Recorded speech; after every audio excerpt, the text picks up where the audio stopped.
Балалар, қазақ тілі сабағын бастаймыз. Қазанның 26-сы деп бүгін күн жазамыз. Көркем жазу Х. 62-ші беттегі 43-ші жаттығуына назар аударамыз. Бүгінгі өтетін тақырыбымыз Х және Х дыбыстары.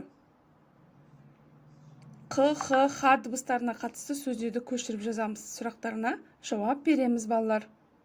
Яғни бұл тапсырма жазбаша дәптерге орындаймыз.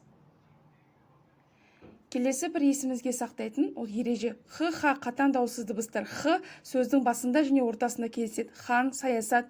Х болса сөздің ортасы мен соңында кездеседі. Гауһар, мәшһүр, моқ деген сөздерде кездеседі екен, балалар. Мәтінді тыңда, ізет.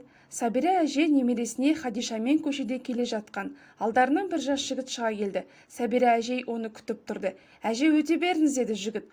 Жоқ, сен өт, балам, жол сенікі. Жігіт өтіп кетті. Хадиша әжесіне ренжіді.